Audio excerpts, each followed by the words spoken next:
My husband handed me the divorce papers in the middle of the ICU. "Sign it. I want a perfect wife, not a burden in a wheelchair." I signed it on the spot. He flashed a cold smile. "Pay your own hospital bills." I just said, "Okay." And he had no idea that my name on that paper was the beginning of his end.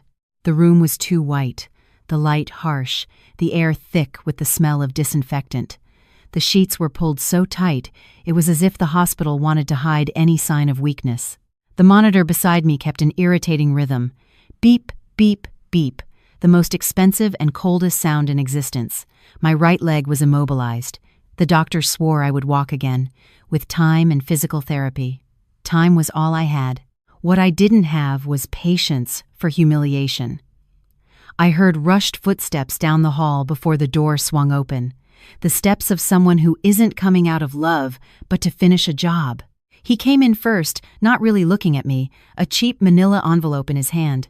Behind him, my mother-in-law appeared, looking completely lost. She clutched her purse tightly and avoided my eyes. Her mouth trembled, but she said nothing. My husband dragged a chair over with a screech, dropping the envelope on the bedside table. The pen was attached with a string, as if even the pen were a captive. He opened the envelope slowly. The petition was already prepared. Name, social security number, date, all in perfect lines. His signature at the bottom was crooked, nervous. I recognized the haste in it. Sign it. It wasn't a request. It was an order. He leaned close to my face as if I were deaf. "I want a perfect wife, not a burden in a wheelchair." A burden. The word didn't wound me. It just confirmed something. And when something is confirmed, it becomes a decision. My mother-in-law cleared her throat softly. Her eyes said this was wrong, but her body said she wouldn't stop it. I had learned early on that in her family, silence was a form of worship. "And the expenses?"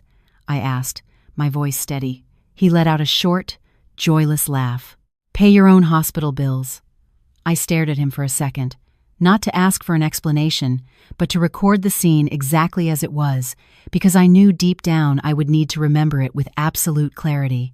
He crossed his arms, waiting for my desperation. I didn't give it to him. I looked at the paper like any other contract. He thought I was weak. He thought I would beg. He thought my mind was gone. But I remembered something very simple. In America, a piece of paper is worth more than a promise, and a signature is worth more than a speech. I remembered the notary public's office near the Capitol building in Austin. 3 years ago, I was there to get my signature notarized for a major contract for my company. The notary asked for my ID, stamped the document, and kept a copy of my signature. I left there with a certainty. A signature is an identity. That day, my husband laughed in the car. "You take these things too seriously." I took them seriously, and that's why I built everything he now wanted to rip away from me. In the ICU, I held the pen with a hand marked by IV needles. My mother-in-law held her breath. My husband stood motionless, waiting for the scene of a broken woman. I signed immediately, without a tremor, without tears, without asking for more time. I wrote my full legal name, exactly as it appeared on my official documents and on the company's contracts, the kind a notary recognizes without a second thought. When I finished, I handed the pen back and looked my husband in the eye. "It's done," I said. He blinked, surprised I hadn't made a scene. Then his smile appeared, a smile of an easy victory. "Great." He took the paper as if lifting a weight from his shoulders. "It's better for both of us this way." I didn't answer. My mother-in-law finally managed a short, breathless sentence. "You'll get better." I could have said many things. I just looked at her and let the silence respond. My husband stood up, adjusted his shirt, and walked to the door. When he opened it, I saw the rush again. The rush of someone running toward another life, another woman, another cheap dream. He left. My mother-in-law followed right behind him with shorter steps, like someone carrying a guilt she doesn't know where to put down. When the door closed, the room seemed larger. The beep of the monitor became sharper. A lump formed in my throat for a moment, not from love, but from memory. I remembered who I had been in that house. I was the woman who paid the down payment on our condo when his business failed. I was the woman who held his hand at his father's funeral. I was the woman who bought his mother's prescriptions when her insurance lapsed. I was the woman who endured his jokes at barbecues to keep the peace, and still, I became a burden. I closed my eyes and took a deep breath. The voice of my neighbor, Carol, popped into my head. Carol was nearly 60 and spoke with a mix of affection and truth. "Honey, if a man wants to leave, you let him go, but you don't let him take your dignity with him." I pushed the call button. A nurse came in, young and tired, with dark circles under her eyes that no concealer could hide. "Everything okay, ma'am?" "Everything's fine," I replied. My voice sounded too calm. "I need to speak with hospital administration now, and I need my cell phone." She hesitated, but she brought it to me. When the device landed in my hand, I felt its weight, like holding a key. I opened my contacts and looked for a name I hadn't called in months. Jessica, my lawyer. I hit call. When she answered, I didn't break down. I simply said, "Jessica, he brought me the divorce papers in the ICU, and I signed them, the right way." There was a brief silence on the other end, and then her voice came, low and firm. "Then he just gifted you the very thing he wanted to hide most." I looked at the closed door and pictured my husband walking away from here as if he had won, and I smiled, a small, cold smile. "I want him to understand," I said slowly, "that my name on that paper isn't the end of the marriage, it's the beginning of the reckoning." I hung up. In a hospital, everything is recorded. Time, name, witnesses, paper, signature, and in that envelope, besides my name, was his full legal name, the name he uses to open accounts, sign contracts, seem respectable, the name that was now going to be used to prove who he really is. I wasn't shattered. I was waking up, and he had no idea what I already held in my hand. The name on the paper was the first piece. He thought the pain would only live in my leg, but it had changed direction. It was in my throat, in that space between "I loved you" and "you despised me." The next morning, I woke up to the same beeping monitor and a strange weight on my chest. It wasn't shortness of breath, it was shame. Shame for remembering every time I made myself smaller to fit into that marriage. The nurse came in early, opened the blinds a little, and the Austin light flooded the room as if the world outside hadn't been run over by my life. "How are you feeling today?"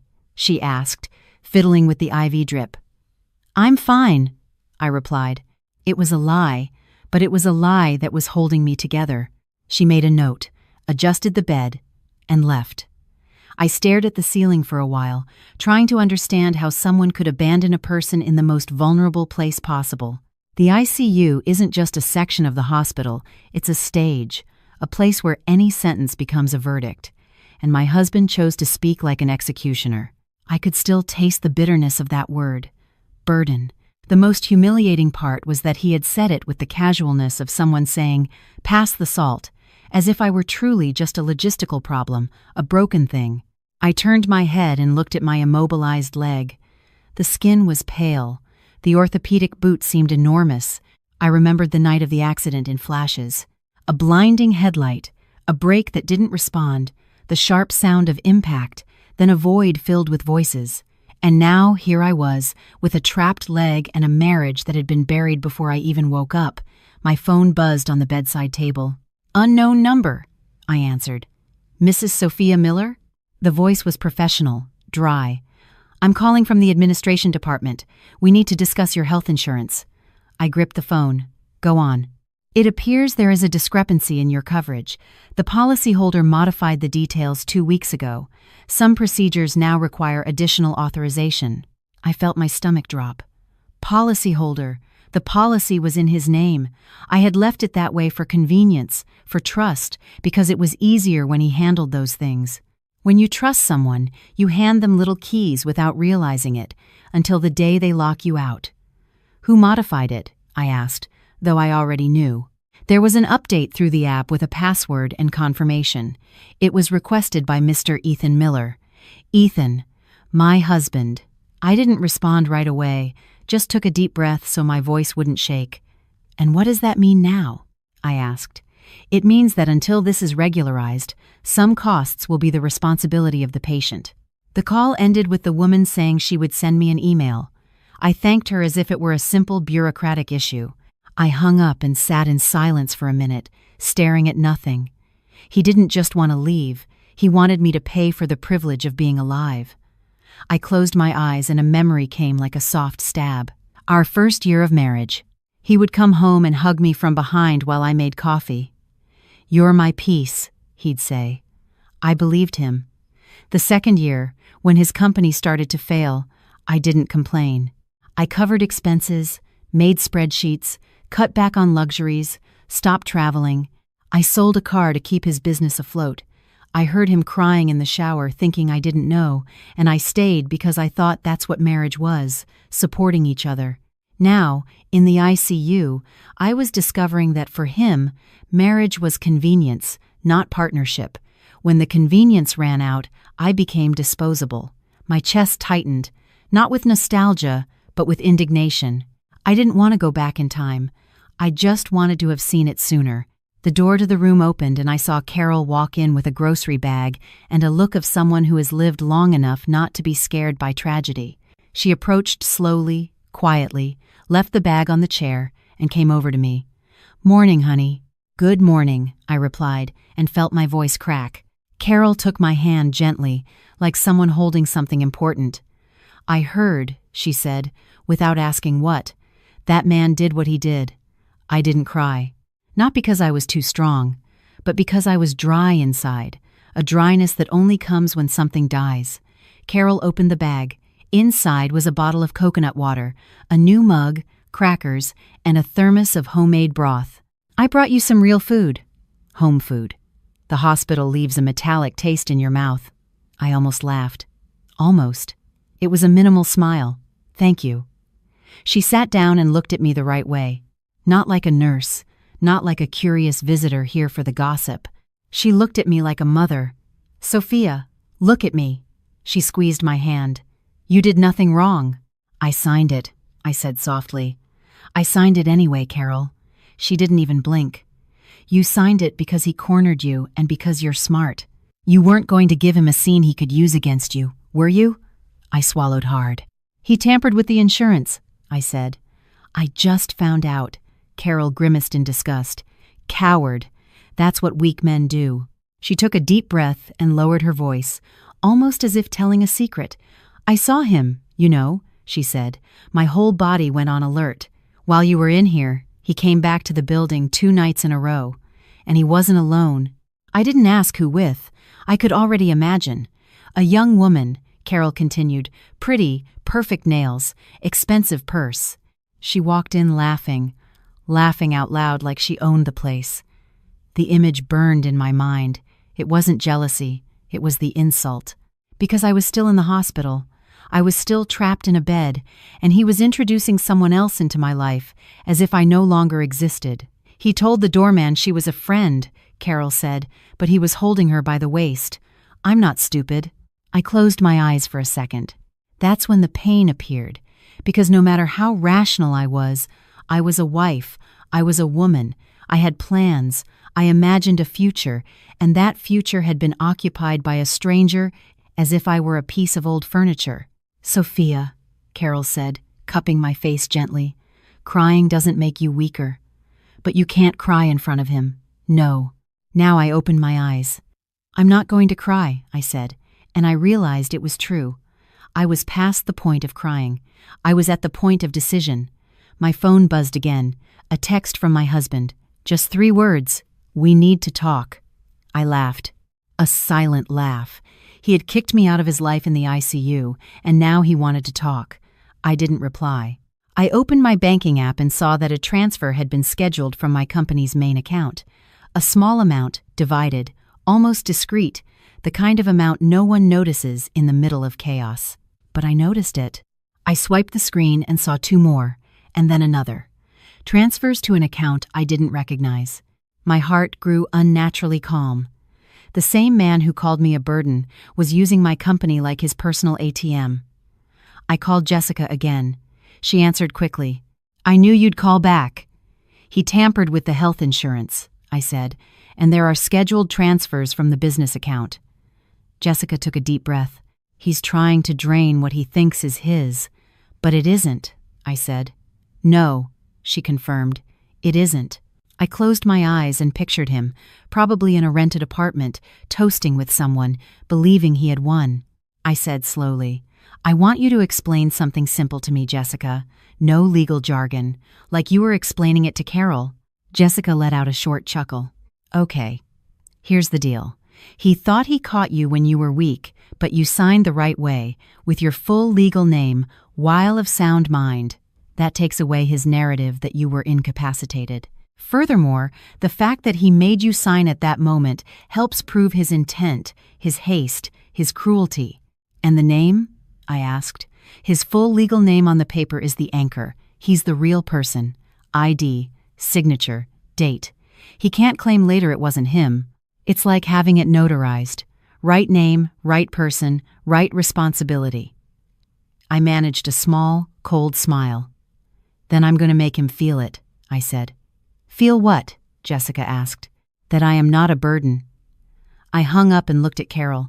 She understood just from my expression. What are you going to do, honey? I answered in the simplest way. I'm going to stop being the good one. Carol nodded, as if it were the blessing I needed. Then you do it right. I took a deep breath and called the physical therapist. When she came in, I asked for the support bar and tried to stand up. The pain shot up like fire. My hands trembled. I almost fell, and I heard my own voice, low, firm, coming out from the middle of that effort. I am going to walk again. The therapist supported me gently. One step at a time. I took one step, and in that step, I felt that it wasn't just my body coming back, it was my life. Outside the hospital, my husband thought I was trapped, but I had already started to walk out, and when I got out, I was going to shut the door in his face, without screaming, without begging, just with facts. And he hadn't even understood that the envelope he threw on my bed wasn't the end. It was the receipt for his mistake. I always thought revenge was about screaming, breaking plates, public humiliation, a scandal in the middle of the street. But Jessica taught me something I'll never forget. In America, the most expensive revenge is the silent kind, because it comes with a stamp, a file number, a date and time, and no one can erase it. By the end of that afternoon, I had made two decisions. First, I would never argue with him over text again. Second, I was going to leave this hospital with something he never had any control over. The physical therapist came back after lunch. She adjusted the support belt around my waist and placed the crutch on the correct side. Today we're going to stand for longer, she said. I took a deep breath. The floor seemed so far away, like trying to get down from a building without stairs. When I stood up, the pain surged like a hot electric shock. My vision blurred for a second. I felt cold sweat on my back. Easy, she said firmly. You can do this. I placed my hands on the bar and held my breath. In that moment, I thought of my husband laughing. Pay your own hospital bills. I thought of him calling my injured body a burden, and something inside me went quiet. Not sad quiet, but silent, like a switch being flipped, turning off the fragile part. I took another step, and when I sat down again, I didn't feel victory. I felt a direction. My phone buzzed. It was a message from my bank manager. I didn't remember writing to him until I recalled I had activated something months ago, a power of attorney I signed at the notary's office to handle business account matters when I was traveling. It wasn't anything legally complex. It was just the kind of paperwork a business owner prepares so their life doesn't come to a halt. I had forgotten about it. My husband had too. Sophia, I see some scheduled movements here. Do you want me to put a hold on them? I closed my eyes slowly. There it was. The first effect of the name on the paper. Because when you sign the right way, when you prove you are lucid, you become the owner of your story again, and people take you seriously. I replied, hold everything. Today. Then I called Philip, my accountant, a man in his late 40s, calm, who always spoke in a low voice as if he were in a meeting with God. Philip, I said, I need you to look at all the scheduled transfers right now. He didn't even ask why. He just said, I'm opening the file now. While he analyzed it, I opened the email from the health insurance company and looked at the history. Change of contact, change of authorization, change of billing address. All done in 2 weeks while I was working, while I thought my marriage was normal. Carol was beside me with a cup of coffee and a look on her face that said she wanted to hit someone with the mug itself. "He did it because he thought you'd stay quiet," she said. "He did it because he thought I was going to die," I corrected, without emotion. Carol looked at me, her mouth slightly open. "And because he thought I'd be too ashamed to fight back," I continued in a low voice. "Jessica called me at that exact moment," I answered. "Sophia, I've already requested a precautionary freeze on the business account. The bank will call you to confirm." "They already have," I replied. "Perfect," her voice grew firmer. "Now you need something simple. Proof of intent. You already have the paper from the ICU, the insurance history, and the transfers." I looked out the window. "And how do I get him to incriminate himself?" I asked. Jessica didn't hesitate. "Make him talk," I smiled coldly. I was silent for a few seconds. Then I asked, "What if I meet him for coffee?" "Good idea," Jessica agreed. "A public but discreet place. No shouting. He'll feel in control, and he'll run his mouth." "And what do I do?" I asked. "You just listen," Jessica breathed. "You have the face of someone who listens and remembers." I hung up and looked at Carol. "I'm going to meet with him." Carol almost jumped out of her chair. "You're not going alone." "I won't," I said, "but he doesn't need to know that." That night, I sent my husband a single text, one that seemed innocent. "Okay, tomorrow at 5 p.m. at the Central Cafe." He replied in less than a minute. Perfect. He had always loved that word, as if life were a pretty filter and a decorative wife by his side. The next day, I was in a regular room, still in pain, still struggling, but with a dangerous clarity, and I got ready. Not like a patient, but like a woman who doesn't apologize for existing. Hair pulled back, light makeup, and a subtle lipstick. A blouse made of good fabric, because I knew that men like him get scared when the woman they've discarded shows up looking solid. The physical therapist helped me into the wheelchair. "Are you sure you want to go out?" she asked. "I'm sure," I replied. "Today, I need to walk on the inside." Carol accompanied me to the entrance. She didn't go into the cafe. She stayed outside, near the car, like a protective shadow. The Central Cafe was old and elegant at the same time. Small tables, antique tiles, people talking in low voices, a place where no one makes a scene because everyone there pretends to have class. My husband was already there. Well-ironed shirt, expensive watch, strong cologne. He stood up when he saw me and feigned concern. "You should be resting," he said, as if he still had authority over me. I smiled calmly. "I am." He looked at the wheelchair with that expression that had disgusted me from the start. It wasn't pity, it was revulsion. He sat down and ordered an espresso. I ordered water. He laughed lightly. "Always so controlled, aren't you? Even with your coffee." I looked at him as if observing a child. "Say what you want to say," I said, cutting to the chase. He was surprised I had cut through the theater. So he got straight to the point, because men like him always do. "I want to resolve this quickly. No drama. You signed, so we each go our own way." "Of course," I replied. He relaxed a little, and when he relaxes, he talks too much. "No need to get lawyers involved," he said. "We just divide what can be divided and that's it." I kept my voice steady. "What can be divided?" I asked. He smiled, a smile of someone who thinks they're being generous. The company, for instance. I felt the air in my chest turn to ice, but my expression didn't change. "The company," I repeated. "Yes." He fiddled with his phone as if it were obvious. "I helped. I was by your side." I tilted my head slightly. "You were by my side when it was convenient for you," I said. He narrowed his eyes. "Sophia, don't do this." His voice grew harder. "You know I deserve a share." There it was. His truth had always been that. It wasn't love. It was a percentage.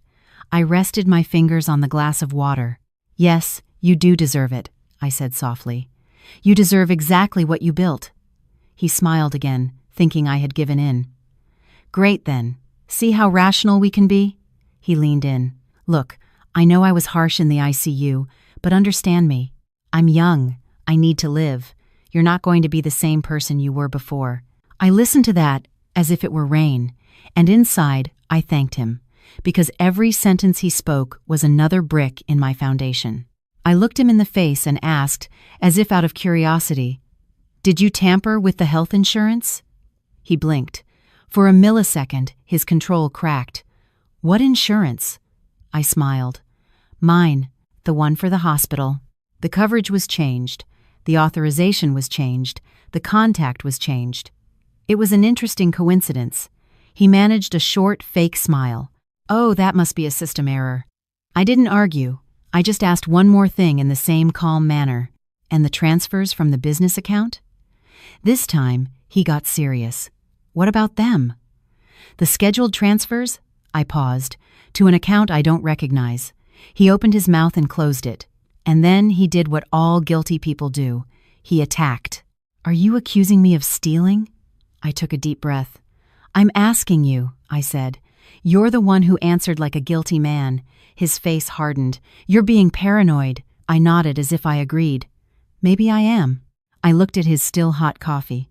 Or maybe it's just math. He started to rise from his chair, irritated, but held himself back because of the setting. "Sophia, do you really think you have the strength to fight me right now, in your condition?" My condition. He didn't even need to say in a wheelchair again. He pointed to it with his eyes. I remained silent for a second, and then I did the one thing he didn't expect. I laughed softly, not with happiness, but with contempt. I looked at him and said the simplest sentence in the world. "You don't get it, do you, Ethan?" He frowned. "Get what?" I leaned my face close enough for him to hear me without anyone else listening. I signed in the ICU, the right way. I smiled coldly. "And you left me your full legal name on that paper." He turned pale, and in that instant I saw the fear, because he realized I wasn't there to apologize. I was there taking notes. He swallowed hard. "Sophia," he began. I held up a hand, cutting him off. "Now it's my turn." I gestured to the waiter, paid for my water, and asked for help to leave. As I passed by him, I said without looking at him, "You wanted a perfect wife? Then learn to deal with a clear-headed woman." I left the cafe with a strange feeling of lightness. Outside, Carol was waiting for me with a steady gaze.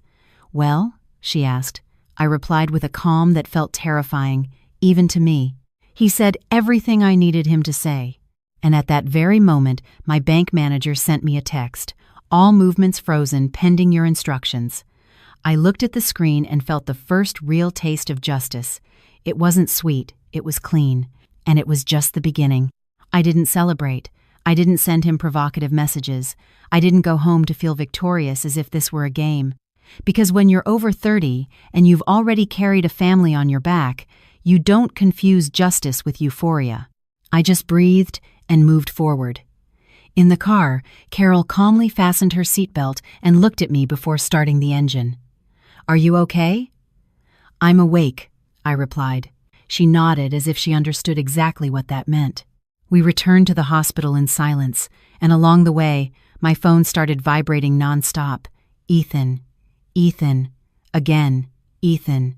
Insistent, as if my life were still a door he could knock on until someone opened it. I didn't answer. I opened the banking app one last time, just to confirm. Everything frozen, not a single cent moving, no invisible maneuvers. Something simple and, for him, cruel. Control. When I got to my room, Jessica had already sent me a voice message. "Sophia," he took the bait. "Now we're going to do what makes a coward stop playing games. We bring it into the light. No scandals, just facts. And you need a moral witness in this story." I knew what she meant. My mother-in-law. Helen wasn't just his mother. She was the symbol. She lived for appearances, for reputation, for saying nice things in front of others, for going to church on Sunday and spewing silent venom during the week. And yet, I knew she had a weak spot, the pride of having raised a good man. The irony was that this pride was now going to become a knife. I video called Jessica right then. She appeared with her hair tied back, wearing glasses, and that look of someone who has seen a lot of rich people cry in a courtroom. "I don't want to destroy him," I said. Jessica's expression didn't change. "I know. You want justice. Destruction is what he did in the ICU." I clutched the sheet with my hand. I want him to feel it, I said, but I don't want to become the kind of person he expects. Then you're going to do what hurts him most. You're going to play fair, she replied, and you're going to let him get dirty all by himself. I breathed in slowly.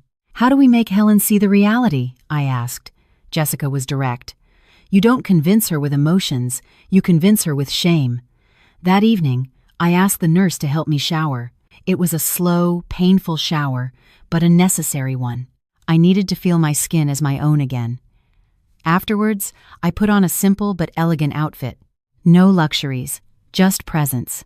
Carol brushed my hair with a gentleness that hurt more than my leg. You look like your mother, she said quietly. I didn't reply. I didn't want to open a door to tears. Jessica arrived at the hospital to pick me up, and together we went to Helen's house. She lived in an old, established neighborhood with tree-lined streets, a doorman who addresses everyone by their last name, and neighbors who watch the lives of others through their rearview mirrors. The kind of place where people don't have peace. They have a storefront window. I entered the living room with the help of the wheelchair. Helen was standing there in a light-knit cardigan, her hair perfectly coiffed, and that face of someone who has already decided to hate me before I open my mouth. Sophia, she said, forcing a polite tone, you should be in the hospital. I have permission to be out for a few hours, I replied calmly. Ethan wasn't there. I had made sure of that. I hadn't come to fight with him. I had come to put his mother face to face with the son she had raised. Helen sat down in her armchair and crossed her legs. The living room smelled of lavender and control. He told me you've settled everything, she began. I looked directly at her. He told you his version of it, I said. Now I'm going to tell you the version from the paperwork. The word paperwork made her face harden. She hated when reality became a document. I took a thin folder from my bag. Nothing dramatic, just a folder, and placed it on the coffee table. I won't waste your time, I said. I just need you to know 3 things. Helen lifted her chin. 3 things. First, I said, he handed me the divorce petition in the ICU. She opened her mouth, but I continued before she could interrupt me. In the ICU, at a moment when I couldn't even get out of bed.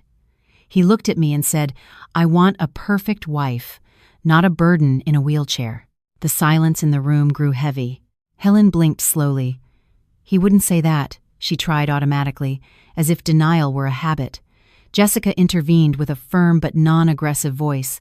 Helen, the hospital logs all visitors, and there are witnesses. Besides, the petition was signed at that exact time. Do you understand the moral weight of that?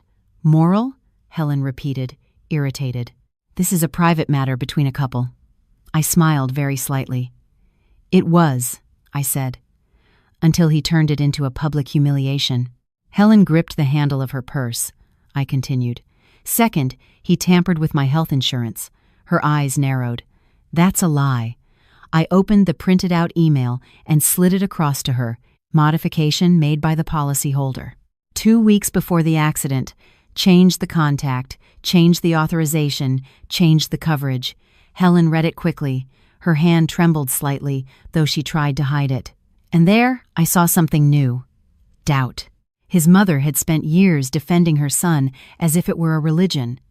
Now, for the first time, she had a document that contradicted her faith. I took a breath. Third, I said, he tried to move money from my company while I was in the hospital. Helen looked up. Ethan wouldn't do that. I looked at her steadily. I wanted to believe that phrase too, I said. I really did. But he did. Jessica placed the other sheet on the table. Scheduled transfers, an unknown account, multiple small amounts. Helen froze. She had no pretty arguments for numbers. Numbers are not afraid of reputation. I saw her swallow hard. He must have done it to protect himself, she said, trying to justify it. Protect himself from what? I asked, and left the question hanging in the air, because the answer was obvious. Protect himself from being poor without me. Helen stood up nervously and went to the window. She stared out at the garden as if the garden could absolve her son. What do you want, Sophia? She asked without looking at me. I said in a quiet but clear voice, I want you to stop seeing this as normal. She turned her face, and for the first time, I saw an old pain in her, a pride that was cracking. I raised my son alone, she said, in a tone that mixed anger and confession. His father disappeared. I worked. I did everything. I raised him to be somebody. I wasn't cruel. I didn't rub it in. I just answered with the truth. I know. I paused. And that's why I came here. Because I don't believe you raised a man to abandon a woman in the ICU and then try to take her money. Helen closed her eyes for a second. When she opened them, they were moist, but too proud to let a tear fall. He's in love, she said, as if that were an excuse. I tilted my head. So he falls in love and becomes a criminal? Jessica cleared her throat lightly. Helen, we didn't come here to threaten you. We came to give you a chance to resolve this with dignity before it goes to court, to the press, before it becomes a problem for the company, for your reputation. The word reputation made Helen swallow again, because that's what she feared, not injustice, but the judgment of others. I realized that was the key. Then I said the sentence she needed to hear. I don't want anyone to find out, I said. I just want him to own what he did and to stop. Helen turned back to me. What if I talk to him? She asked. Talk to him, I said. But talk to him today. The next morning, Helen organized a family dinner. A family dinner is always a test of character. A big table, roast chicken, mashed potatoes, green beans, people commenting on each other's lives with a smile. And I went. I arrived in the wheelchair, but with my back straight. Carol stayed nearby, like someone holding up the world without being noticed. Ethan was there. When he saw me, he froze for half a second and then feigned nonchalance. Sophia, he said, as if I were an unwelcome guest. Helen tapped the table with her hand. Today, we are going to talk like adults. Ethan laughed, trying to dismiss the gravity. Oh, Mom, what's all this for? She already signed. I looked at him. Calm, lucid. I signed. I confirmed. And you thought that was the end? He rolled his eyes, irritated. Sophia, don't come here and make a scene. I didn't even raise my voice. You were the one who made a scene. In the ICU, I said. The table fell silent. An uncle coughed uncomfortably. A cousin looked at her phone. The food lost its flavor. Ethan flashed a crooked smile. I just told the truth, he said. I didn't want a life tied down. I have that right. And there, in front of everyone, he did the most stupid thing of all. He confessed with pride. Helen turned pale. You said that to your wife? She asked in a low, dangerously quiet voice. Ethan shrugged. So what? I'm a man. I have needs. I felt like laughing, not at the sentence, but at the certainty that he was digging his own grave with a spoon of arrogance. Jessica opened the folder and placed a sheet of paper next to his plate.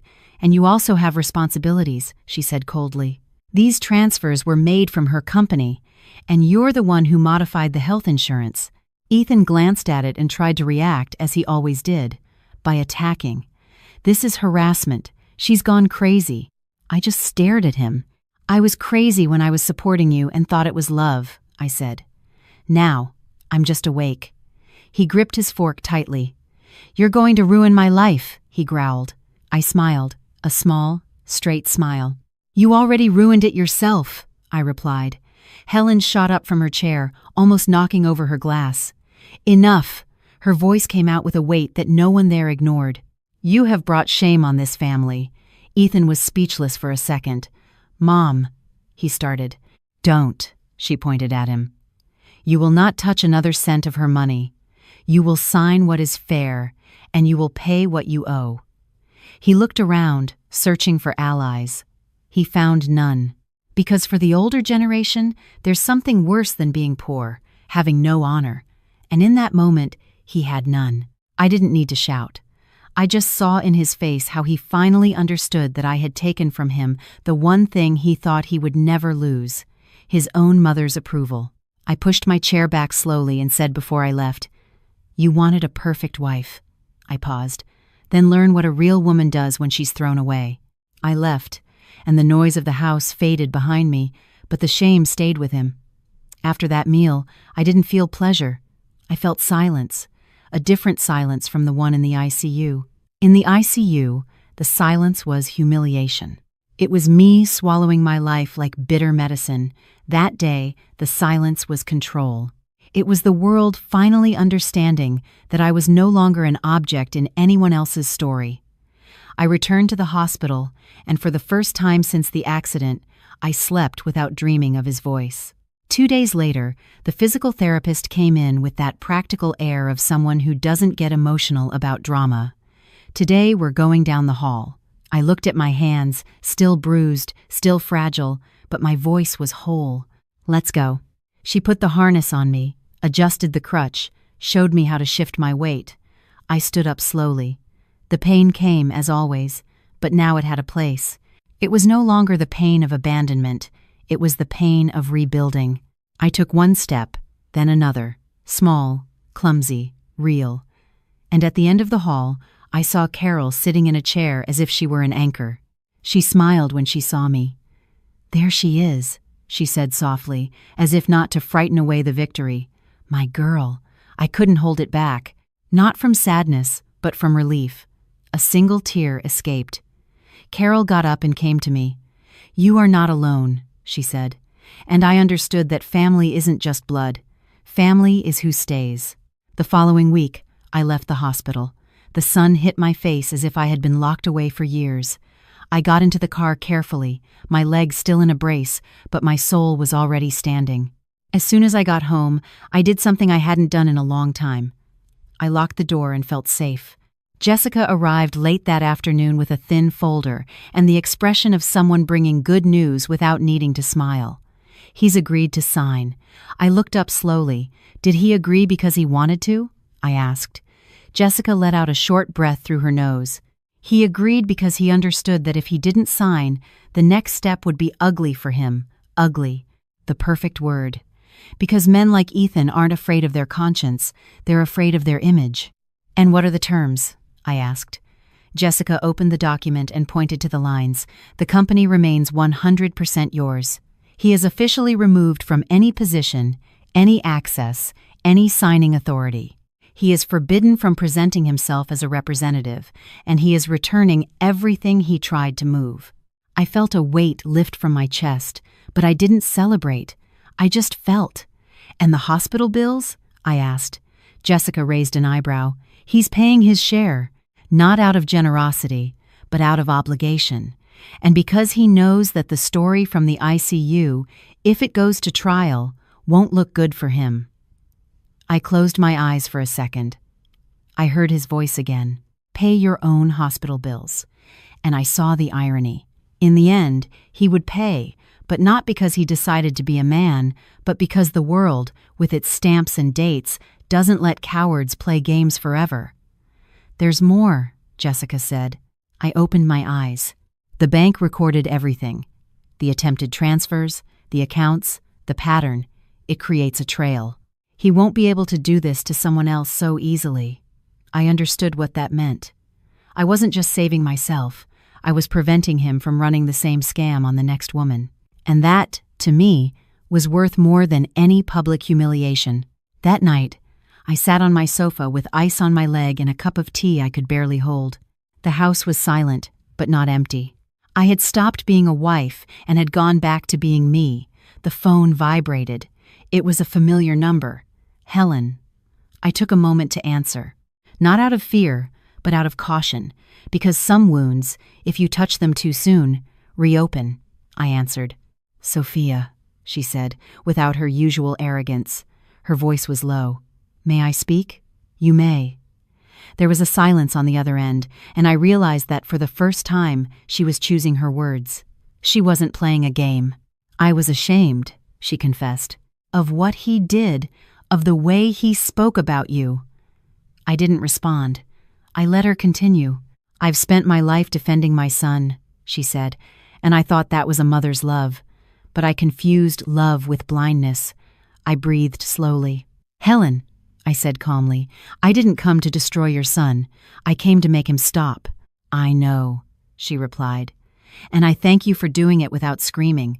Because if you had screamed, I would have hated you, and I would have kept defending him." I closed my eyes. That was painfully human. The truth is, some people can only see when the truth is delivered politely, because politeness leaves shame with no escape. I don't know how to apologize very well, Helen continued, but forgive me. I felt a lump in my throat. It wasn't affection. It was the feeling of closing a circle. I accept, I said, but don't come back. I'm not asking to come back, she replied, and I heard a small, suppressed sob. I just wanted you to know that I see it. I see what he has become, and I see who you are. I hung up, my hand shaking a little. Carol, who was in the kitchen doing dishes as if the house were her own, looked at me. Was that her? Yes. And then I smiled. She apologized. Carol nodded, like someone who understands that for an older woman, that's almost like surgery without anesthesia. Good, she said. Now, you move forward. And I did. In the following weeks, I lived the kind of routine no one posts on Instagram. Physical therapy, pain, difficult showers, stairs that seemed like mountains, medication, work meetings via video call. And in the midst of it all, small victories. The day I stood on my own for 5 seconds. The day I crossed the living room without a crutch. The day I drove again, slowly, scared, but free. And with every step, I realized something. I wasn't just getting my leg back. I was getting back the respect I had for myself. Ethan tried to call a few times. I never answered. He sent me a text.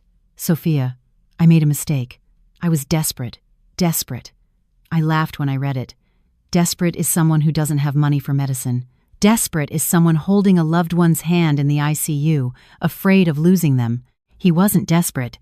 He was annoyed that he had lost his advantage, and I was no longer available to comfort a man with no character. The day the divorce was officially finalized, I went to the notary's office with Jessica. I carried a light cane, more for security than necessity. I made the effort to walk in. The notary asked for my ID, looked at my signature, stamped the document, and I felt something inside me click into place. It was simple, but it was final. When we walked out, Jessica said, "You won, without getting your hands dirty." I looked up at the clear sky. "I didn't win," I replied. "I came back." That night, I did something small. I opened the living room window. I sat on the sofa, put on some quiet music, and slowly drank a hot coffee. My phone buzzed one last time with his name. I looked at the illuminated screen. "Can I see you just one more time?" I didn't reply. I just swiped the notification away like wiping away a shadow. And I thought, with a calm that felt like both ice and peace at the same time, you wanted a perfect wife. You just didn't understand that the perfect woman isn't the one who puts up with everything. She's the one who knows when to leave and close the door. Alone, I set the cup on the table and let the house breathe with me. I wasn't bitter. I was free. And when freedom arrives, it doesn't make a sound. It simply stays. If this story has moved you in any way, I want to ask you something. Don't ignore the signs that love tries to hide. Sometimes we call something a rough patch when it's already a pattern of disrespect. And if you have been through something similar, leave a comment telling me what city you're listening from. I read, I respond, and I carry you with me. And for those who follow me from other countries, I want to hear from you too.